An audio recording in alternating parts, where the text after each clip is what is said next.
Hello friends, I hope you are doing fine. हमने अपने previous videos में देखा था कि ऑर्डर कैसे प्लेस किए जाते हैं जेम पे। अगर आपको डायरेक्ट ऑर्डर प्लेस करना है up to value rupees 25,000 you can place order directly. अगर आपके ऑर्डर की वैल्यू 25,000 से ज़्यादा है और 5 लाख तक है तो आपको L1 के ऊपर आप ऑर्डर डाल सकते हैं 3 डिफरेंट ब्रांड्स एंड OEM से कंपेयर करके। अगर value of your indent is more than 5 lakhs then you are required to do the bidding और रिवर्स ऑक्शन। जब मटेरियल एक बार आपका आ जाता है तो आपका CRAC जनरेट करना पड़ता है, आपको PRC जनरेट करना पड़ता है। जब एक बार कंसाइनी आपका CRAC जनरेट कर देता है, जिसका भी वीडियो हमने बनाया हुआ है और आप प्लेलिस्ट में जाके कैसे CRAC कैसे जनरेट होता है और PRC कैसे जनरेट होता है वो आप जाके देख सकते हैं। तो इस वीडियो में हम देखेंगे कि जब कंसाइनी CRAC जनरेट कर देता है और उसके बाद जब बिल परचेज ऑफिसर के पास आता है जिसने ऑर्डर डाला है तो उसको आगे कैसे पेमेंट के लिए भेजा जाए। तो आइए इस वीडियो में देखते हैं कि हम बिल का पेमेंट प्रोसेस कैसे करें। तो सबसे पहले आपको जाना है डैशबोर्ड में। आप अपने डैशबोर्ड पे जाइए, आपको डिफरेंट ऑप्शंस दिखेंगे। इसमें ये है आपका बिल का ऑप्शन। इसमें आपको मेरे कर्सर पे दिख रहा होगा बिल, यहाँ पे जाइए और लिखिए प्रोसेस बिल्स।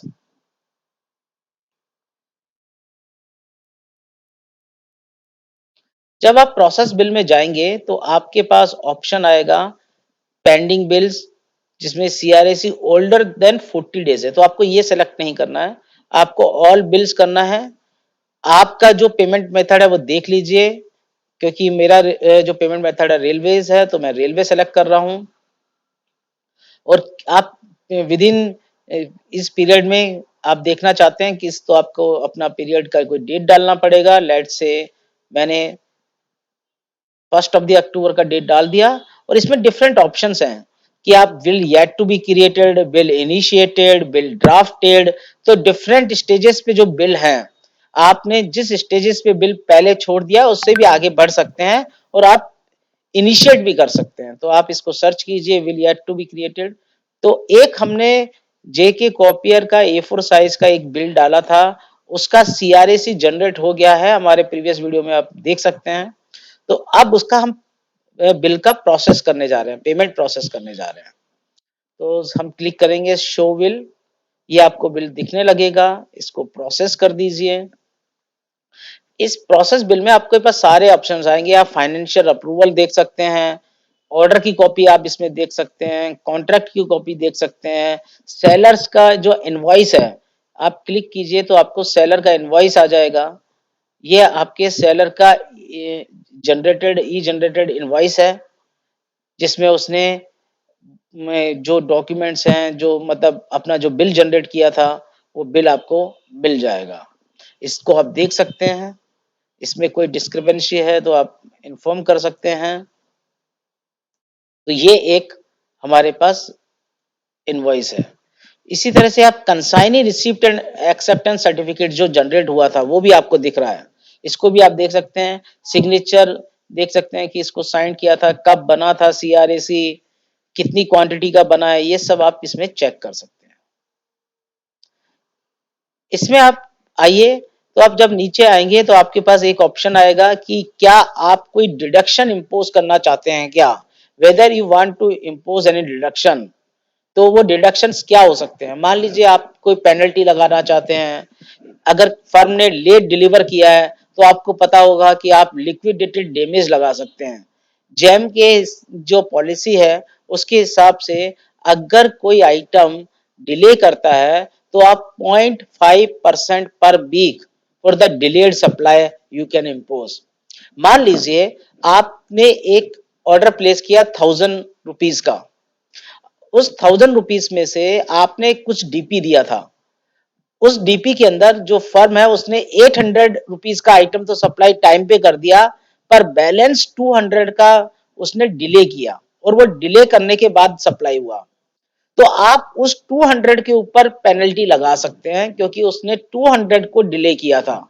अब वो कितना डिले किया था, मान लीजिए उसने आपको 20 डेज के बाद सप्लाई किया। जिस दिन सप्लाई करना था एज पर द कॉन्ट्रैक्ट जो डिलीवरी डेट था उसके 20 डेज के बाद किया, तो आपको 20 डेज का मतलब 1 वीक का 0.5%, मतलब 20 डेज का 3 मतलब हो गया 3 वीक्स, और 3 वीक्स में आपको 1.5% एलडी इम्पोज करना पड़ेगा। पर आपको ये कैलकुलेशन खुद करने की जरूरत नहीं है। अगर आप इसमें whether deduction are to be impose पे आप क्लिक करेंगे यस पे, तो ये अपने आप यहाँ पे डिडक्शन आने लगेगा, एलडी का डिडक्शन अपने आप आने लगेगा। लेकिन क्योंकि इस फर्म ने विद इन डीपी सप्लाई किया है, इसके ऊपर एलडी नहीं लग रहा है, क्योंकि उसका जो डिलीवरी था वो विद इन डिलीवरी उसने सप्लाई किया है। तो क्योंकि लेकिन आप कोई और भी डिडक्शन लगा सकते हैं। मान लीजिए उसने आपको जो सप्लाई किया उसमें कुछ प्रॉब्लम्स है, उसकी पैकिंग सही नहीं थी, तो उसकी पैकिंग के लिए आप उसके ऊपर 2% का कोई पेनल्टी लगाना चाहते हैं, या मान लीजिए उसको डिलीवरी आपके यहाँ पे करना था लेकिन डिलीवरी उसने आपके यहाँ पे नहीं की, कहीं और से स्टेशन से या किसी और कुरियर के ऑफिस से आपको खुद जाकर वो पैसा सामान उठाकर लाना पड़ा, तो आप उसके लिए जो रीजनेबल डिडक्शन है वो आप इम्पोज कर सकते हैं। इसका प्रोविजन दिया है। जब आप एड डिडक्शन करेंगे तो ये पूछेगा कि आप बताइए किस पे डिडक्शन क्यों करना चाहते हैं, तो यहाँ पे आप अदर लिख दीजिए, अमाउंट कितना डिडक्ट करना है वो लिख दीजिए, और क्या रीजन है, वो रीजन किस रीजन के कारण, मान लीजिए आप 500 रुपीज डिडक्ट करना चाहते हैं तो आप 500 रुपीज कर दीजिए, रीजन कर दीजिए कलेक्शन चार्जेस। फॉर एग्जाम्पल मेरे को फर्म ने डिलीवर नहीं किया था, मेरे को कुरियर ऑफिस से उठाकर लाना पड़ा, तो इसलिए मैंने डिडक्शन चार्जेस लगा दिए। लेकिन इस तरह की कोई पेनल्टी इस फर्म को नहीं लगानी है, इस फर्म ने टाइम पे सप्लाई किया था, इसलिए हम इसको कोई डिडक्शन नहीं कर रहे हैं। ओके, तो यहाँ पे ऑप्शन आ जाएगा नो डिडक्शन। फिर कीजिए सेफ ड्राफ्ट। सॉरी, सर्वर में कुछ प्रॉब्लम आ गई थी, उसके कारण हम जहाँ पे हम फंस गए थे, अटक गए थे, वहीं से स्टार्ट करते हैं। तो ये देखिए आप, क्योंकि हमको इसमें कोई पेनल्टी इम्पोज नहीं करनी है, तो हम इसमें नो नो सेलेक्ट करेंगे और सेव ड्राफ्ट बिल कर दिया। तो आपका ड्राफ्ट बिल हो गया सक्सेसफुली सेव। इसमें टोटल अमाउंट आ गया है, कोई डिडक्शन नहीं है, कितना अमाउंट पे होगा वो आ गया, फाइनल अमाउंट हो गया है जो राउंड ऑफ करके सबमिट करना है अब आपको बिल को। तो सबमिट करेंगे तो ये आपसे पूछेगा रेट द सेलर, आपको सेलर को रेटिंग देना है कि उसने आपका ओवरऑल एक्सपीरियंस कैसा था, क्योंकि फर्म ने हमको टाइम पे डिलीवरी दिया था, वेल विद इन टाइम पे है, और उसकी जो डिलीवरी है वो टाइम पे थी, क्वालिटी ऑफ मटेरियल सही था, तो हम इसको 5 स्टार रेटिंग दे रहे हैं। अगर कोई सप्लायर अगर टाइम पे नहीं देता है या डिले करके देता है तो आप अकॉर्डिंगली उसको रेटिंग दे सकते हैं। रेटिंग देने के बाद ये पूछेगा सबमिट फाइनल बिल, आपने फाइनल बिल जो है सबमिट कर दीजिए। ऑप्शन आएगा ई साइन एंड पे और डीएससी वेरीफाई एंड पे। ई साइन का जो ऑप्शन है उसमें आपको डिजिटल सिग्नेचर की जरूरत नहीं होती है। अ, आप अगर बायर हैं तो आपके पास आपने ई साइन अकाउंट बना ही लिया होगा ई मुद्रा पर, ये फ्री ऑफ कॉस्ट है। अदरवाइज आप डीएससी के थ्रू भी साइन कर सकते हैं। अभी भी आपके पास ये ऑप्शन आ रहा है कि आप चाहें तो इस स्टेज पे भी बिल बायर को रिटर्न कर सकते हैं। तो हम इसको ई साइन कर देते हैं। ये आपसे ई साइन के लिए जो इनका डिक्लेरेशन है कंसेंट फॉर ई साइन मांगेगा, प्लीज क्लिक एग्री।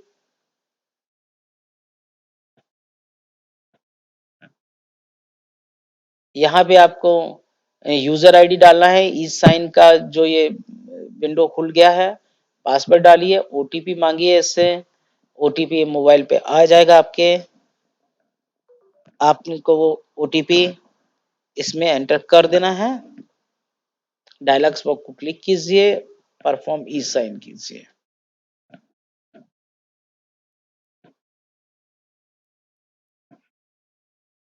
आपका बिल आपने ई साइन कर दिया है। अब आपको इसको, ये फाइनली नीचे हो गया, पूरा पेमेंट का आ गया है। अब आपको ये बिल को पेमेंट करने के लिए आपके जो कंसर्न अकाउंट्स ऑफिस है उसको भेजना है। तो प्लीज ये देखिए ये विंडो आ रहा है, प्लीज मेक पेमेंट, तो आप इसको क्लिक कर दीजिए, पेमेंट अप्रूव्ड हो गया, और ये पेमेंट आपका आपके अकाउंट्स ऑफिस में ट्रांजैक्शन के लिए चला गया है। और अकाउंट्स ऑफिस आपका जो भी प्रोसेस है उसके थ्रू इसका पेमेंट कर देगा। तो आपने देखा ये कैशलेस प्रोसेस है थ्रू आउट, हमने आपको बताया ऑर्डर प्लेस करने से लेके फर्म के पेमेंट तक the process is thoroughly cashless and faceless and contactless. Okay, thank you very much for your patience here.